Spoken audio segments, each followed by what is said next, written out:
Desde el principio de la humanidad, la Biblia dice que Dios creó al hombre a su imagen y semejanza. ¿Qué significa esto? Que Dios es espíritu.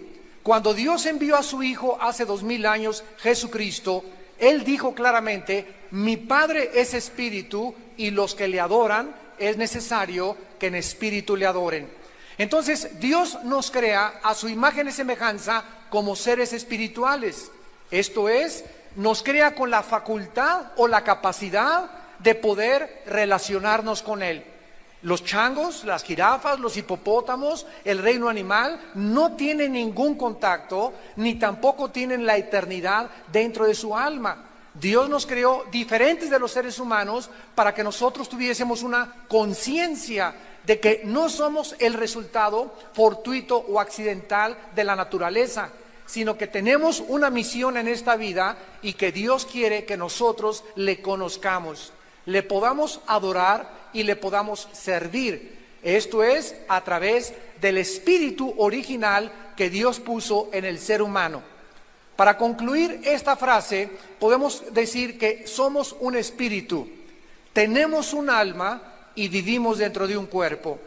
Otra vez, somos espíritu principalmente, es el principal componente del ser humano. En segundo lugar, tenemos un alma que es el asiento de las emociones, los sentimientos, la voluntad, el intelecto, es tu ego, es nuestro yo.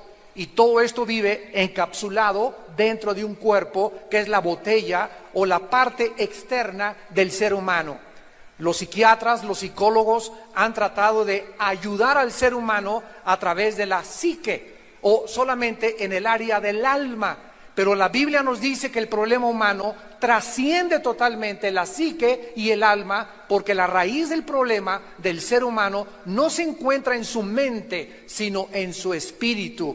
Y como ningún libro, ni el Ramayana, ni el Popo, ni los Vedas, ni el Tripitaka de Buda nos dicen quiénes somos, el ser humano anda vagando, repito, buscando de filosofías en filosofías, de gurús en gurús, para poder encontrar la respuesta a estos cuestionamientos. Pero la Biblia nos dice también que Dios creó al ser humano con libre albedrío. ¿Qué significa esto? Que no eres un robot. No fuimos creados con una cuerda para que adoráramos y le dijéramos a Dios: te amo, te amo, te amo, sino que Dios puso dentro de nosotros la capacidad para que nosotros eligiésemos, para que pudiésemos determinar nosotros entre el bien y entre el mal. Dios le dijo a Adán y Eva, a la primer pareja en el huerto del Edén: ustedes no son dioses, ustedes no son autónomos, ustedes tienen que depender de su creador. Y les delimitó, puso una línea divisora que no podían atravesar, porque el ser humano ha confundido la libertad con el libertinaje. Una cosa es que seamos libres y otra cosa es que abusemos de esta libertad.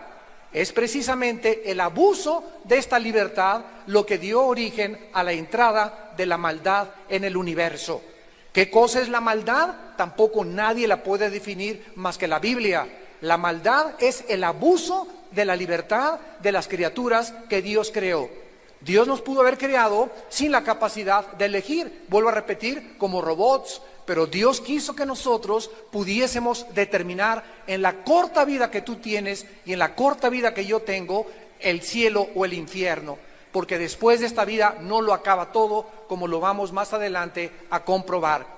El ser humano, pues, se rebeló contra su creador y se levantó una barrera entre el creador y la raza humana que Shakespeare le llamó el defecto trágico, Carlos Marx le llamó la lucha de clases, Sigmund Freud el medio ambiente, y así todos han tratado de explicar el mal del ser humano.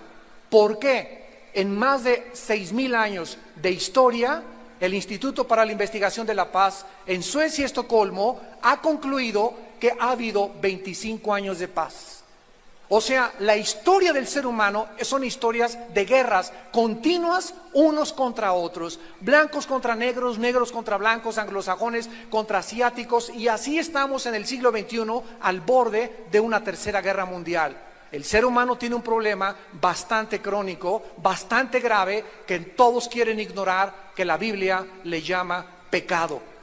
Y este pecado es la enfermedad, es una maldición que tú traes y que yo traigo desde el principio de la creación, cuando el ser humano rechazó a Dios.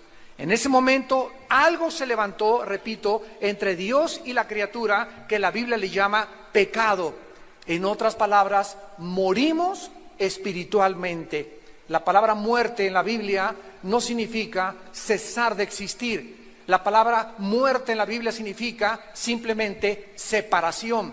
O sea, el ser humano en su espíritu se fundió el foco y nacimos con alma y con cuerpo, y estamos conscientes de nuestra vida biológica, de nuestra vida a través de los 5 sentidos, que son las 5 ventanas del alma. Pero el ser humano, por traer la imagen y semejanza de Dios en su corazón, el ser humano quiso entonces sustituir e inventar la manera de otra vez regresar a su Creador, de volver a establecer la comunicación con Dios a través de las religiones. ¿Qué cosas son pues las religiones? Todas, sin ninguna excepción, el intento humano de tratar de volver a comunicarse con su Creador a través de 2 medios, que son los 2 factores comunes denominadores de todas las religiones: las buenas obras y los sacrificios. Llámese el Islam, judaísmo, zoroastraísmo, la religión que tú me quieras nombrar, testigos de Jehová, mormones, que pare de sufrir, la secta de los unitarios, de los munis. Todas las religiones, damas y caballeros, se caracterizan porque todas enseñan que debemos hacer algo. Ve a tu religión a misa de 11 a 12, ve y ponte ceniza, cumple con esto, vete a la Meca, vete a la ciudad de Medina, haz peregrinaciones. Todas enseñan de diferentes formas obras y sacrificios. Vete de rodillas, golpéate la espalda para poder otra vez reintegrarte a tu Creador. Cuando Jesucristo bajó al mundo, se encontró con una mujer en el capítulo 4 del Evangelio de Juan. Y esta mujer, a esta chulis, le decían la prostituta. Llevaba 5 matrimonios. Y con el hombre con el cual estaba viviendo cuando se encuentra Jesucristo, era su amante. O sea, una mujer degradada moralmente. Pero eso sí, era una mujer muy religiosa. Se santiguaba, traía sus cosas personales religiosas, pero vivía una vida totalmente inmoral. Cuando Cristo se encuentra con esta mujer en Samaria, los samaritanos no se llevaban con los judíos. Había un abismo entre ellos, étnico, de prejuicios sociales, porque los samaritanos se cruzaron con otras personas que no eran judías y los judíos los despreciaban. Entonces Cristo, al atravesar por Samaria y detenerse a platicar con esta mujer, les causó un impacto total a toda la comunidad. Y dice la Biblia en el versículo 16, que Jesucristo, al encontrarse con esta mujer, le dice: llama a tu marido y ven acá. Cristo lo hizo de una forma deliberada, porque la mujer le responde: no tengo marido. Y Jesús le contesta: bien has dicho, no tengo marido, porque 5 maridos has tenido, y el que ahora tienes no es tu marido. Esto has dicho con verdad. Nos damos cuenta el encuentro del Hijo de Dios con una mujer degradada moralmente, profundamente religiosa. Lo primero que entendemos es que Cristo no le dice ninguna palabra de condenación. No le dice: te vas al infierno, eres una mujer de lo peor, etcétera, etcétera, sino que le dice: me parece que tú eres profeta, le contesta la mujer, porque Cristo le dice su vida íntima que nadie conocía. Y la mujer le contesta religiosamente: nuestros padres, versículo 20, adoraron en este monte, y ustedes dicen que en Jerusalén es el lugar donde se debe de adorar. Hace 2000 años este conflicto ya existía entre cuál es la verdadera religión. Esta mujer le dijo: a mí me enseñaron mi religión, Si eres budista, creces budista. Si eres católico, creces católico. Si eres protestante, creces protestante. Si eres maometano, creces con la religión del Islam. Depende la estructura que todos nosotros hayamos tenido y que hayamos heredado, es la religión que practica la gente. Y esta mujer, igual que actualmente, le dice a Cristo: mis padres me enseñaron que es ahí y ustedes dicen que es allá. Entonces, ¿cuál es la verdadera religión? ¿Cuál es el verdadero edificio? Y Cristo, damas y caballeros, nos trae la respuesta desde el cielo y dice el versículo 21, Jesús le dijo: mujer, créeme. Y el primer paso que nosotros tenemos que dar para poder ubicarnos y situarnos y entender el mensaje de Jesucristo es creerle a Él. Mujer, créeme. ¿A quién le voy a creer? ¿A Buda? ¿Al Dalai Lama? ¿A Mahoma? ¿A Mahatma Gandhi? ¿A Zoroastro? ¿A quién le crees tú? ¿Quién es la persona que tú admiras más en esta vida? Cristo es tan impactante que celebramos dentro de algunos días su nacimiento. ¿Alguno de ustedes sabe cuándo nació Buda? ¿Se celebra el nacimiento de Mahatma Gandhi? ¿Se cierran los comercios hasta los ateos tienen vacaciones? Y todo el mundo celebra la Navidad y nos embarga un espíritu de melancolía, un espíritu de adoración, como estos cantos navideños que oímos, que son lo más inspiracional que puede haber de adoración para Dios, donde todos, ¿de dónde nace esa costumbre de darnos regalos unos a otros? ¿De dónde nace? De las páginas de la Biblia. Porque Jesucristo dice: Dios amó de tal manera al mundo que nos dio a su Hijo Jesucristo, para que cualquiera de ustedes que en Él crea no se pierda, mas tenga la vida eterna. Dios se dio a sí mismo, nos regaló a su Hijo, y de ahí viene la costumbre de entre nosotros darnos regalos. Es el tiempo que recordamos que Dios nos dio a su Hijo Jesucristo. Pero no solamente eso, sino que Cristo es tan impactante que además de su nacimiento celebramos en Semana Santa su muerte y resurrección. Y hasta los ateos les dan Semana Santa. Y se cierran los comercios durante algunos días para celebrar la muerte y la pasión del Hijo de Dios. ¿De qué otro personaje, damas y caballeros, de qué otro personaje de la historia, dime tú, señor sociólogo, de dónde, señor antropólogo, se celebra el nacimiento y la muerte de un hombre casi a nivel mundial más que de la persona de Jesucristo? Pero no solamente nos quedamos ahí, sino que Cristo es tan impactante como un personaje en la historia que la misma historia la contamos a partir de su nacimiento. Y ahora nos encontramos el día 16 de diciembre del año de 2006. ¿Desde cuándo estamos contando esta fecha de Cristo a nuestros días? Y de Cristo hacia atrás es antes de Cristo y después de Cristo. Una persona una vez en la televisión me dijo: yo tengo hasta dudas que Jesucristo haya existido. Y le dije: ¿qué fecha es su cumpleaños? Pues el 3 de mayo de no sé qué cosa. Y le dije: ¿y desde cuándo cumple usted su cumpleaños? Y me dice: después de Cristo. Es increíble cómo la gente puede hablar tantas sandeces cuando estamos marcados históricamente mediante el nacimiento y la muerte del Hijo de Dios. Entonces Cristo comienza diciéndole a la mujer: créeme. Y todos nosotros tenemos la misma oportunidad también. Yo antes de ser cristiano heredé la religión que todos hemos heredado, porque nos las han transmitido nuestros padres. Y recuerdo cuando una persona me dijo: Armando, si tú te vas al infierno, no le vas a decir a Dios, es que esta es la religión, porque tenemos la responsabilidad todos delante de Dios de buscar por nosotros mismos, porque Dios no tiene nietos, ni tiene sobrinos, tiene solamente hijos e hijas.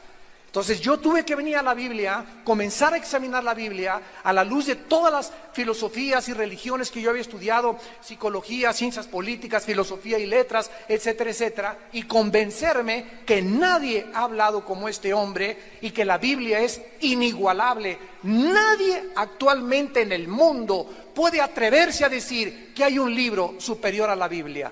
Nadie, jamás en mis 28 años que tengo de predicar el Evangelio me he encontrado a ninguna persona, ni ateos, ni a comunistas, ni agnósticos, ni escépticos, que se atrevan a decir: te voy a presentar un libro que es mejor que la Biblia. Porque la Biblia es el único libro que tiene los registros históricos, científicos, genéticos, antropológicos, psicológicos, de literatura, de arte y de cualquier otra disciplina académica y genética que ningún otro volumen lo tiene. Los salmos, la poesía, la literatura de la Biblia, la historia de la Biblia, la arqueología de la Biblia, y la gente sigue diciendo: es un libro inventado por los hombres. La siguen atacando, sigue siendo controversial en las películas, es el símbolo de la mojigatería y de hazmerreír de todas las personas. ¿Por qué? Porque es un odio que el mundo tiene contra la luz. Si Cristo regresara otra vez, le volverían a crucificar, porque al perseguir a su palabra, le vuelven a perseguir y a crucificar a él. Cristo le contesta a la mujer: créeme, la hora viene, cuando ni en este monte, ni en Jerusalén adorarán al Padre. Ustedes adoran lo que no saben. Ustedes adoran lo que no saben. O sea, el mundo se encuentra adorando a un Dios que ni siquiera sabe si existe. Y si el ser humano, a través de la historia, no conoce al Dios verdadero, va y recoge un leño, un tronco de árbol, y con un cincel y con un martillo le comienza a dar forma, y le da la forma de San Cirindano, de San Crisóstomo, o de lo que sea, o de un ángel. O agarra el yeso, o agarra una figura de hierro, y después, ante la misma obra de sus manos, el ser humano se inclina ante lo que él hizo con un tronco de árbol, y comienza a adorar la creación misma que él hizo de acuerdo a su imaginación extraviada. ¿De dónde viene esta religiosidad que, decía Sigmund Freud, es la característica más grande del ser humano? No ha habido cultura, civilización, nación, lengua que nunca haya adorado a un Dios. Desde que el hombre se conoce en sus primeros pasos en la historia del mundo, el hombre ha adorado la luna o el sol, pero hay una necesidad intrínseca, inherente dentro de nuestra alma de adorar, de inclinarnos ante algo. Y si no conozco a Dios, me inclino ante los hombres y le beso las manos a los hombres y hago a un hombre Dios. ¿Por qué? Por ignorancia. Porque Jesús lo dijo: ustedes adoran lo que no saben. Por la ignorancia de la revelación divina, el ser humano se encuentra perdido en caminos que parecen derechos, pero cuyo fin es la muerte. Y Cristo continúa diciendo: ustedes adoran lo que no saben, nosotros adoramos lo que sabemos. Mas la hora viene cuando los verdaderos adoradores adorarán al Padre en espíritu y en verdad. Porque tales adoradores el Padre busca que le adoren. ¿Quién es, pues, un cristiano? Un cristiano no es el que haya sido bautizado o el que vaya a una iglesia. Muchas veces muchas personas hasta la Biblia traen, y nunca el diablo es más diabólico que con una Biblia debajo de la mano. Porque si tú traes la Biblia y no tienes a Jesucristo, es un libro totalmente muerto, es pura letra. Los cristianos son las personas que tienen a la presencia de Jesucristo dentro de sus vidas. En 1 de Juan capítulo 5 dice la Biblia: el que tiene al Hijo tiene la vida. El que no tiene al Hijo, aunque tenga una religión, no tiene la vida. La palabra Cristo significa ungido, anos, pequeño. Cristos, anos, ¿qué significa? Pequeño, ungido. Así que tú puedes profesar una religión, tú puedes haber heredado una religión, tú puedes ir a tu religión y sin embargo sentirte vacío. Como lo vamos a ver más adelante, la asociación que existe entre la religiosidad y la vaciedad del ser humano.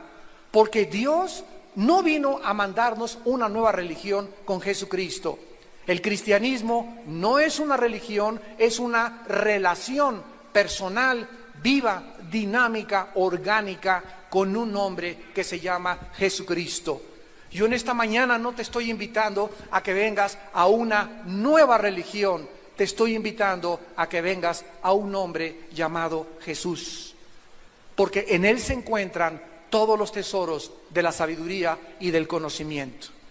Más adelante el apóstol Pablo, en el libro de los Hechos, capítulo 17, se encontraba en la cuna de la filosofía griega. En los tiempos del apóstol Pablo había un gran filósofo llamado Zenón, y tenían dos escuelas o dos corrientes que se derivaban de Zenón, que eran los estoicos y los epicúreos. Estas dos corrientes filosóficas en boga en aquella época, unos decían que amaban la verdad pura o la razón pura, y los otros meramente estaban entregados al placer. Bueno, los griegos en aquella época, que amaban la filosofía, amaban la meditación y amaban todas las corrientes nuevas que pudieran existir, invitaron al apóstol Pablo a una colina que se llamaba en Atenas el Areópago, y le dijeron: a ver, ven tú, palabradero, ven a decirnos cuál es tu rollo, como decimos vulgarmente en el siglo XXI. A ver, cuáles son tus pensamientos, cuál es tu perspectiva del universo, tú quién crees que sea Dios, quién crees que sea la religión. Y el apóstol Pablo, en Hechos 17, versículo 22, Pablo, puesto en pie en medio del Areópago, les dijo a los griegos: varones atenienses, en todo observo que son muy religiosos. Pablo les llama a los griegos religiosos. Y dice la Biblia en el versículo 23: porque pasando y mirando vuestros santuarios, hallé también un altar en el cual estaba la inscripción: al Dios no conocido, al que ustedes adoran sin conocerle, es a quien yo les anuncio. Los griegos tenían una estatua grandísima que decía: al Dios no conocido. Por lo menos eran honestos intelectualmente. Estamos tratando de saber por qué existe en nosotros, decían los griegos, algo que trasciende, como llegaron a la conclusión: Dios me creó, y Dios existo, luego vivo, luego tiene que haber una causa. Esta causa no puede estar dentro de mí, tiene que estar fuera de mí, tiene que trascender de mí. Esta causa es Dios. Los griegos, damas y caballeros, hace 22, 23 siglos creían en Dios. Y el siglo XX pasado es el siglo que más se ha caracterizado por el ateísmo.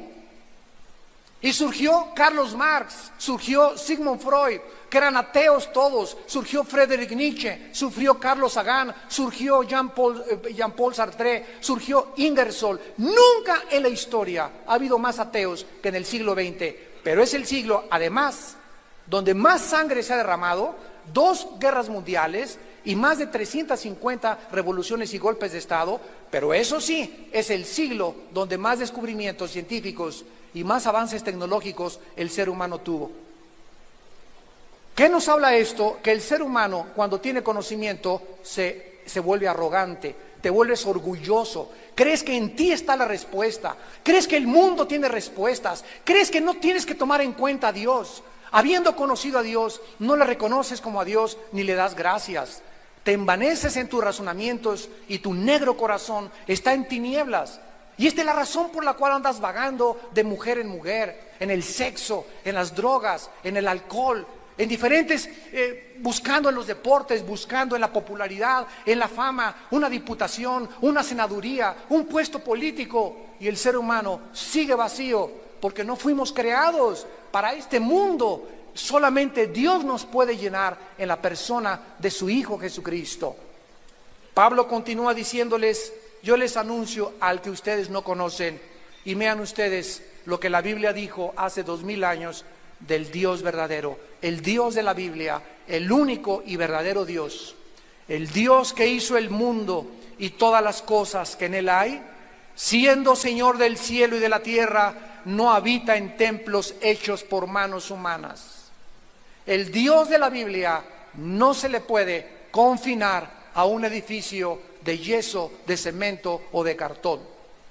Yo recuerdo todavía cuando mi abuela materna nos llevaba a nuestra iglesia, y al llegar a la iglesia éramos niños, a pellizco nos llevaban, ¿verdad?, en aquel tiempo, y entrábamos y me decía: shh, aquí está Dios. Y al entrar a la iglesia, Ahí sí nadie podía decir nada, todo un ambiente de meditación, de recogimiento, y al salir de la iglesia, ¡viva Zapata! O sea, solamente teníamos ganas de orar, ¿y a dónde íbamos? No oraba en Chapultepec, ni oraba junto a mi cama, teníamos que ir a la iglesia, y ahí había reclinatorios para arrodillarnos, porque nos enseñaron de que ahí estaba Dios, en la iglesia, y la Biblia dice lo contrario. Damas y caballeros, dice Jesús, créanme, a mí, no a tu abuelita. Miren lo que los hombres nos han transmitido a través de tradiciones. Ese es el dilema en el cual tú te enfrentas en esta mañana al escuchar el evangelio de la gracia de Dios. ¿A quién le vamos a creer? El Dios que habita en el cielo no habita en templos hechos por manos humanas, ni es honrado por manos de hombres, como si necesitara de algo, pues Él es quien da a todos la vida y el aliento y todas las cosas.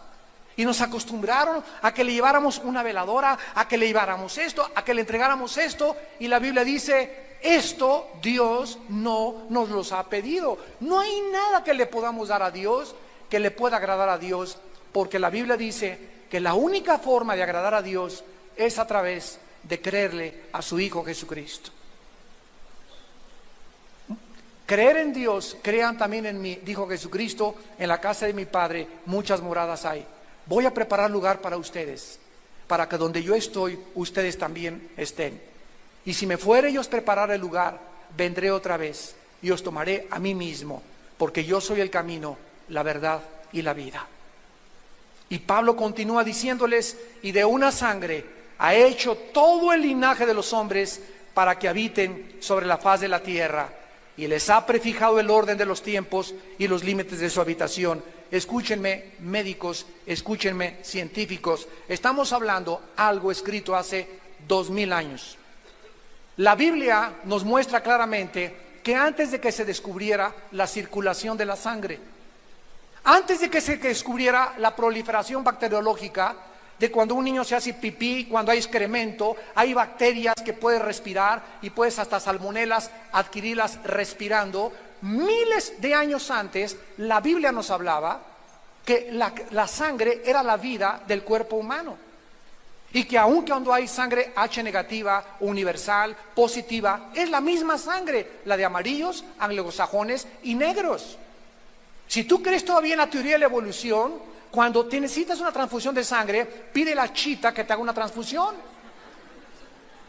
¿Por qué la sangre de los monos? Hay 1 o 2 cromosomas diferentes de los animales. Con eso basta para que haya un abismo de separación entre la creación animal y la creación humana. Y la Biblia ya lo decía hace 2000 años, que todos los seres humanos, amarillos, negros y anglosajones, tenemos la misma sangre.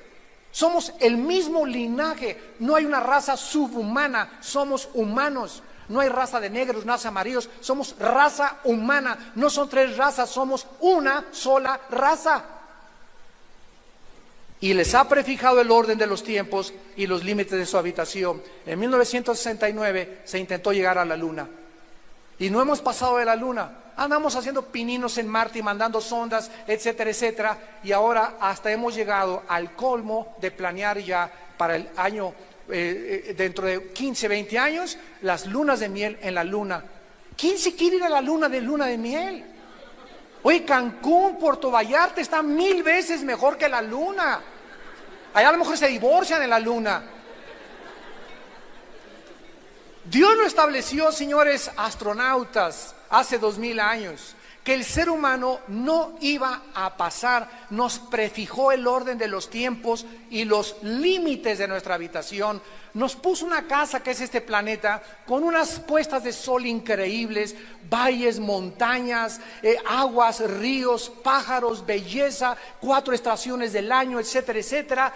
¿Por qué nos queremos salir arriba y por qué queremos sumergirnos a una Atlántida, inventar una ciudad y meternos ahí cuando tenemos un planeta que en el sistema solar es absolutamente inigualable? Porque el hombre nunca está conforme con lo que tiene.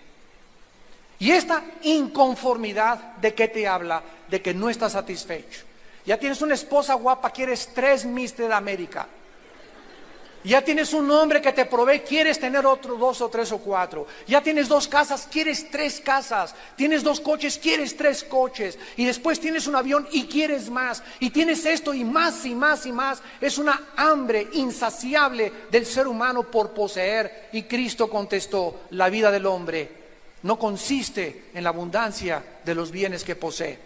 Nada podrá satisfacer tu vacío espiritual más que la persona del Hijo de Dios. A continuación vemos nosotros en el libro del Génesis capítulo 11, la primera religión colectiva o mundial de la Biblia y de la historia en la famosa Torre de Babel. Hasta el capítulo 11 del Génesis, el ser humano no se había congregado, no se había reunido con otros seres humanos para adorar algo o a alguien. Entonces, repito, como el ser humano nació muerto, separado espiritualmente de Dios, y traemos la eternidad dentro de nuestra alma. Aquí algo nos dice que después de la vida, después de la muerte, tiene que haber algo. Los egipcios se enterraban con su comida, le ponían la espada a los muertos. Los chinos, todas las civilizaciones y culturas han profesado que hay algo después de esta vida. Y este es el dilema del ser humano, que no sabe qué es lo que hay después de esta vida. Gracias a Dios que hay un hombre que ya estuvo muerto y fue sepultado y resucitado a los 3 días. Y después de regresar de la muerte, nos dice que Él es la resurrección y la vida. Y que si Cristo resucitó, entonces sí hay resurrección de muertos.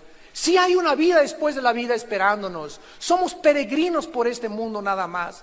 Y tenemos que creer las palabras de Cristo para que tú puedas salir por esta puerta en esta mañana con una esperanza que tal vez nunca te imaginaste que iba a comenzar a nacer en tu corazón en este momento. En Génesis 11 se levantan una torre y dicen los seres humanos por primera vez en la historia, versículo 4, edifiquémonos una ciudad y una torre cuya cúspide llegue al cielo, y hagámonos un nombre, por si fuéramos esparcidos sobre la faz de la tierra. Aquí encontramos la primera rebelión masiva en contra del Creador. Aquí encontramos el origen masivo de las religiones a través de la historia. Hagámonos un nombre. Entre nosotros juntémonos y levantemos al ser humano. Y esto se llama en la filosofía el humanismo. No lo confundas con el humanitarismo. El humanismo es, en el principio el hombre hizo los cielos y la tierra. El hombre es el centro de la creación. El hombre es capaz de resolver todos sus problemas. El hombre tiene la capacidad, no las Naciones Unidas, si nosotros vamos a resolver los problemas económicos y políticos de la humanidad. El hombre podrá acabar con las guerras. Viene el siglo de oro o los ovnis van a venir a rescatarnos. Todos estos sueños, Jesucristo. ¿Prefieres creerle a otra persona religiosa que es tu ídolo que al que murió en una cruz hace 2000 años a través de su sangre derramada en una cruz? ¿A quién le vas a creer? Es que es tan sencillo, tan elementalmente sencillo, secundariamente complicado para muchos. El poder realmente, con la lógica que tenemos y la inteligencia que nos ha dado, es cuestión de lógica elemental. ¿A quién le voy a creer? Si Jesucristo es Cristo, si Él es el Hijo de Dios, yo necesito conocerlo, necesito seguirlo, necesito rendirle mi vida, porque Él nos vino a advertir que hay un juicio que viene a la humanidad. Él bajó del cielo a advertirnos que hay un infierno y que después de la vida millones de personas morirán e se irán al infierno. Eso no importa si lo creas o no lo creas, porque eso no deja de ser verdad. Yo no te voy a decirte, te voy a creer porque no lo crees o porque eres escéptico. Cristo lo dijo y me basta. Y si Él es la autoridad con la que Él vino a hablarnos y decirnos el futuro de nosotros, entonces es necesario que en esta mañana le consideres como tu Señor y como tu Salvador. Hagámonos un nombre y levantemos hasta el cielo nuestro nombre. Esta es la primera vez, damas y caballeros, donde las religiones se unen con la brujería. Aquí encontramos que estos hombres, al levantar la torre al cielo, comenzaron a adorar a los signos del zodíaco. Y hay una grande relación, y tú lo puedes estudiar en las religiones, hay una profunda relación entre la religión y la brujería. Yo recuerdo hace muchos años a una mujer en Tlatelolco que se llamaba Doña Pachita.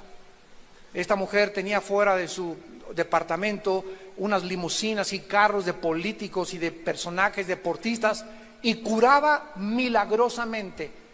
Y cuando entrabas ahora sí que a su oficina o a su quirófano, como le llamaba ella, tenía una estatua de San José Bautista, San Crisóstomo, Santa Rita de Casia, tenía al diablo, tenía al arcángel Miguel, tenía a Jesucristo y tenía a Buda. Y lo primero que ella decía es que ella era muy religiosa. Qué interesante que la mayor parte de los brujos se persignan. La mayor parte de los brujos invocan a Dios, o invocan a santos, o invocan a personas que en este momento me escuchan y practican la astrología, no la astronomía, la astrología, y diario oyes a Walter Mercado. Y es increíble cómo esta persona pueda inspirarte más autoridad cuando no sabes ya si es hombre o es mujer, o qué es, o de dónde salió.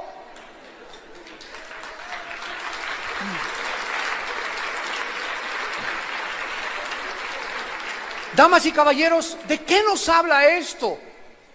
¿De qué nos habla esto? Al grado de estupidez a la que el ser humano ha llegado intelectualmente. Es increíble. Personas cultas, personas estudiadas. Cuando Hitler engañó a Alemania, no engañó a 85 millones de indígenas, ni desletrados ni desilustrados, como decía Cantinflas. Eran 85 millones de alemanes, abogados, licenciados, químicos, físicos, matemáticos, que fueron engañados y creyeron que el Tercer Reich o el Tercer Imperio duraría 1000 años. Yo oigo ahorita un político que me diga, mi imperio va a durar 1000 años, y voy a decir, tómate tu chocho. ¿Cómo puede el ser humano tener una capacidad de creer más fácil a un gurú? Cuando el gurú Maharaji llegó a Los Ángeles, después de que los Beatles fueron a la India a traer la droga, la marihuana, y a traer el hashish, y a traer el mundo de las drogas y las filosofías orientales a América, al llegar al aeropuerto, el Maharaji Yoga dijo, ha llegado Dios a Los Ángeles. El Dalai Lama le dijo al Papa Juan Pablo II en 1994 que él era Dios. Me acuerdo en aquella época le mandé un correo y le dije, si usted es Dios, señor Dalai Lama, por favor díganos cuándo va usted a morir y cuándo va usted a resucitar. Porque solo ha habido un hombre en la historia que ha dicho, yo voy a morir a los 3 días y a los 3 días voy a resucitar. Anunció con anticipación que él iba a morir y resucitó para demostrarnos que él es la vida eterna.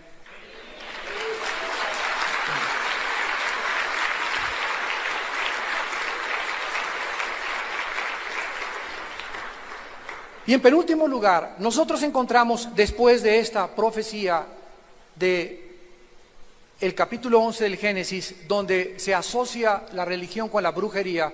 Qué interesante que haya esta estrecha relación. Esto se llama en la teología sincretismo.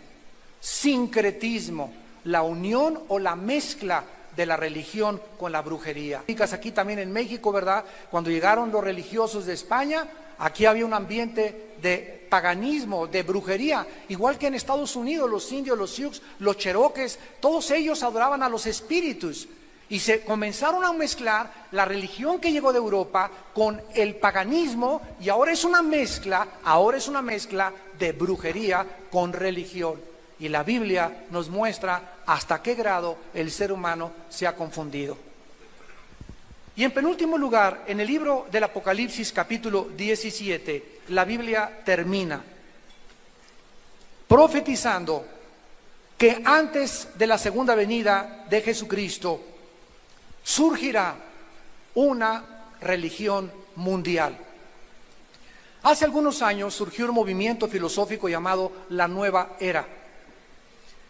Y una de las cosas más extrañas que están sucediendo en los últimos 10 años en el mundo es que de alguna forma las religiones, llámense brujos, llámense maometanos, llámense musulmanes, llámense judíos, etcétera, etcétera, se están juntando los líderes, archimandrita griego, etcétera, etcétera, se están juntando entre todos, junto con otras religiones, para poder hacer una sola religión bajo una bandera.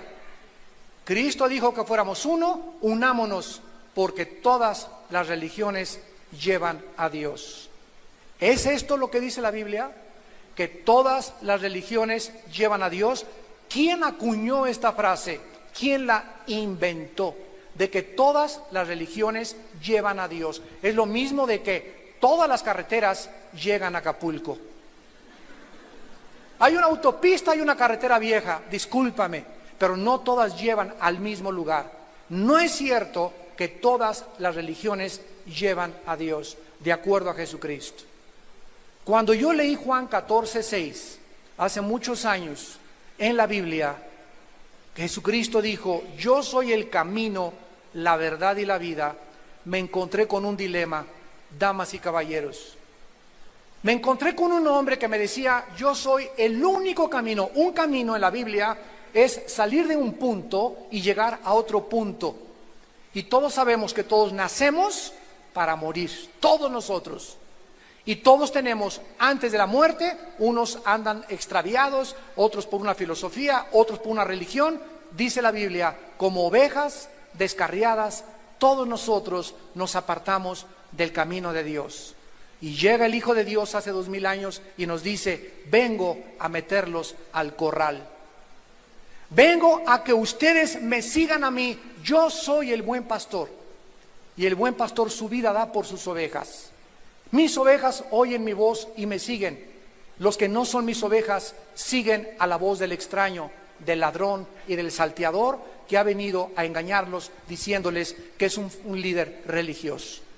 Cristo nos dice que Él es el único Mesías, el único líder religioso entre las religiones falsas que hemos inventado todos nosotros, a quien debemos de creerle y a quien debemos de seguir.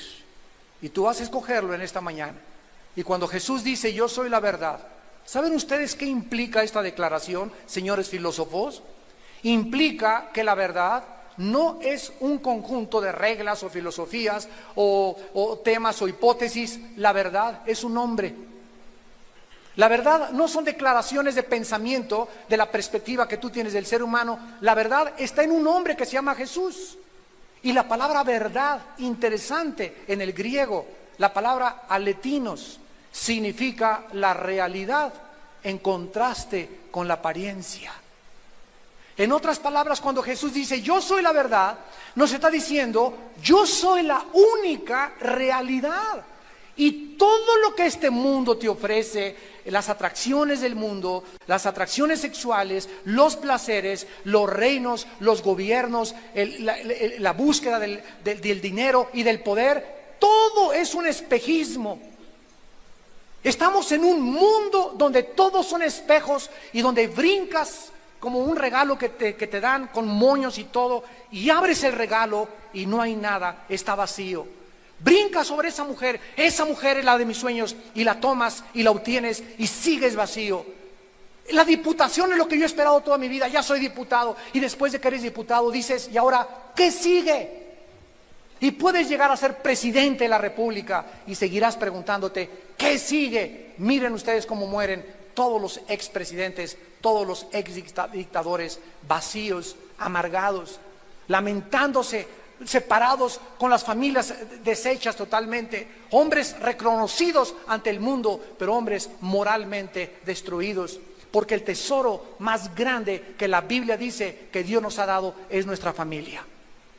No sirve absolutamente, porque es lo más grande que un hombre pueda tener, a su familia, y amar a una sola mujer y amar a sus hijos y darle ejemplo a su familia y a sus hijos de que la familia es el fundamento de nuestra sociedad. Esta es la razón por la cual la familia está siendo atacada diabólica desde el infierno, para que ahora se conjunten los matrimonios gays y se les otorgue a las parejas hombre con hombre, mujer con mujer. La Biblia dice que esto es abominación a los ojos de Dios. Y en Apocalipsis 17 la Biblia se termina mostrándonos a una religión simbolizada por una mujer. ¿Por qué representa esta mujer a un sistema religioso? Porque en la Biblia las relaciones sexuales y la unión entre un hombre y una mujer es el símbolo y la representación más grande de Cristo y su iglesia.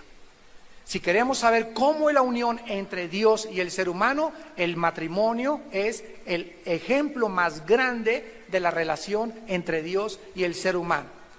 Cuando una mujer se va con otro hombre que no es su esposo, ¿cómo se llama en nuestra sociedad? Adulterio. Cuando un hombre se va con una mujer que no es su esposa, se le llama adulterio. Y cuando un cristiano o cuando el ser humano se aparta del verdadero Dios y se va tras dioses ajenos, en la Biblia se le llama adulterio espiritual. Entonces, así como hay adulterio físico, hay adulterio en la Biblia espiritual. Y comienza el Apocalipsis 17 diciendo estas palabras: vino uno de los 7 ángeles que tenía las 7 copas y habló conmigo diciéndome: ven y te mostraré la sentencia contra la gran ramera, la que está sentada sobre muchas aguas. Versículo 18, la Biblia nos interpreta y nos dice quién es esta mujer. La mujer que has visto es la gran ciudad que reina sobre los reyes de la tierra. Entonces tenemos aquí a un sistema religioso asentado sobre una ciudad. Esta ciudad se va a convertir en el centro de la adoración mundial. Y la Biblia, interesantemente, nos muestra que Irak, que acaba de resurgir en la década de los 90, antes de los 90, hicieron una encuesta en Estados Unidos a los estudiantes de universidad, ¿dónde estaba Irak? Y contestaron que junto a Chalma, que a un lado de las Islas Malvinas. Pero de los 90 de la guerra del Golfo Pérsico a nuestros días, Irak volvió a resurgir y ahorita todavía todos los días encabeza todos los periódicos. Y es interesante que la Biblia nos muestre que Irak, que era la Babilonia antigua, donde se levantó la Torre de Babel, antes de que venga Cristo, volvería a ocupar un lugar preeminente en el escenario mundial de las naciones. Y esta gran ramera que representa esta ciudad, dice el versículo 2, los reyes de la tierra han fornicado con ella y se han embriagado con el vino de su fornicación. Esto nos muestra claramente de qué forma Babilonia estuvo dominada por el ocultismo, donde fue la Torre de Babel. Ahí estaba el jardín del Edén, en Irak. Ahí en Irak fue donde estuvo la primer pareja humana, Adán y Eva. Ahí en Irak nació, es la cuna de la civilización de acuerdo a la Biblia. Ahí en Irak estaba Satanás esperando a la primer pareja para atacarlos y convencerlos, lo que ha hecho en tu mente de que Dios no es Dios y que no tienes por qué someterte a un Dios, que tú eres autónomo y tú puedes ser el Dios de tu corazón. Ahí fue en Irak donde por primera vez los hombres se rebelan contra Dios. Y ahí en Irak el mundo ha hecho un ciclo y de acuerdo a la Biblia va a regresar la historia y va a terminar en Irak. Porque junto a Irak y alrededor de Irak, lo que es el Valle del Megiddo, Siria, Irán, será la tercera guerra mundial de acuerdo a las páginas de la Biblia.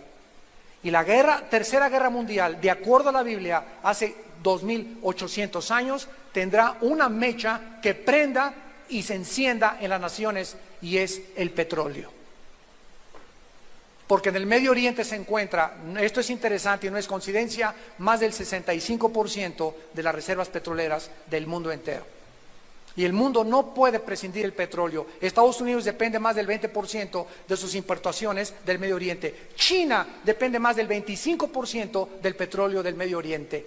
Europa necesita el petróleo y por eso tiene que haber paz en el Medio Oriente. Porque el mundo occidental no puede subsistir sin el petróleo y ahí se encuentra debajo de Irak, de Saudi Arabia, de los Emiratos Árabes y de Irán. Y por eso es la bomba de tiempo que el mundo no entiende, que está ahí a punto de explotar, de acuerdo a la Biblia. Estas religiones que nacieron en Irak, en Babilonia, fueron controladas por los astrólogos. Versículo 3, que esta mujer estaba montada sobre una bestia. Y esta bestia, de acuerdo aquí a Apocalipsis 17, es el sistema político que el anticristo va a gobernar el mundo dentro de los próximos años. Vamos a terminar y vean esta imagen. Una mujer representa la religión montada sobre el poder político. ¿Qué simboliza o qué significa esto? Que a través de la historia siempre ha sido la religión la que ha controlado el poder político. La unión entre las religiones y la política no se puede divorciar en ninguna historia de ninguna nación. En tiempos de Cristo, ¿quiénes crucificaron a Cristo? ¿Los políticos? No. ¿Quiénes crucificaron a Cristo? Los religiosos. Los que representaban la religión de sus tiempos.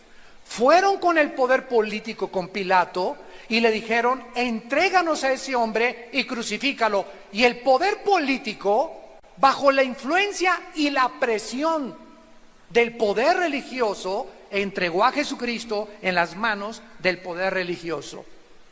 Y esto se va a volver a repetir otra vez.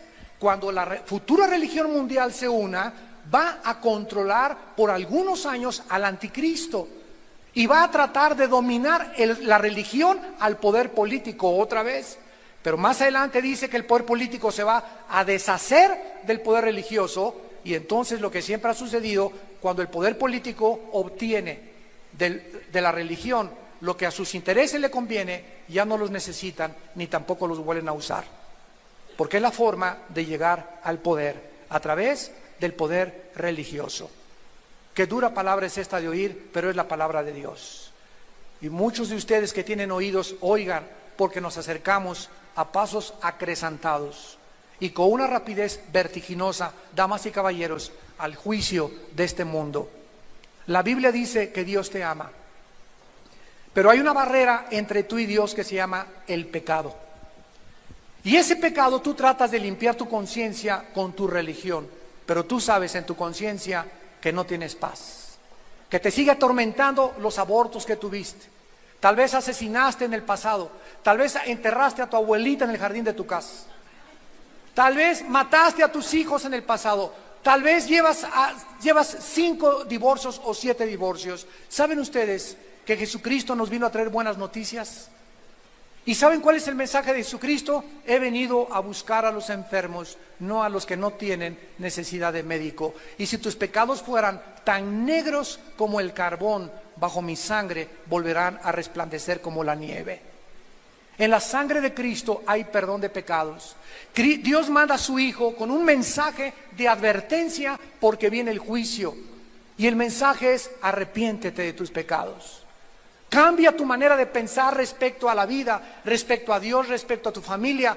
Tienes que transformarte en una nueva criatura, y eso tu religión no lo va a poder lograr, solo la persona del Hijo de Dios. Si tú le das cabida en tu corazón en esta mañana, si tú le abres tu vida, si lo invitas a tu matrimonio, a tu familia, con tus hijos, porque solo Él tiene el poder de transformar y cambiar nuestra vida en una vida nueva. ¿Cuántos de ustedes quisieran en esta mañana abrirle su corazón a Jesucristo y comenzar ya no una nueva religión, sino una nueva relación personal, íntima, donde vas a descubrir, leyendo la Biblia, que Él se va a manifestar a ti? Tú vas a descubrir que Él vive. ¿Qué hizo que los cristianos se enfrentaran al César y le dijeran: tú no eres Dios?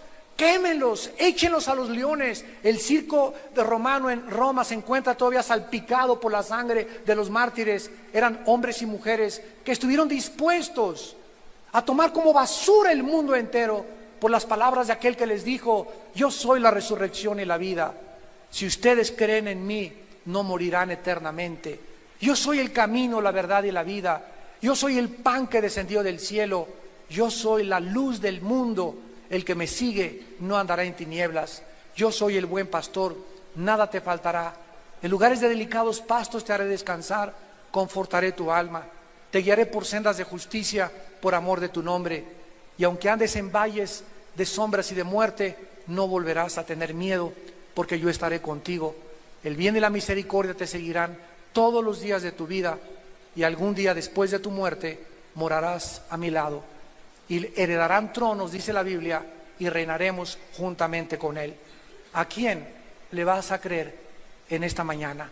Les pido por unos instantes a los que gusten que inclinen su cabeza.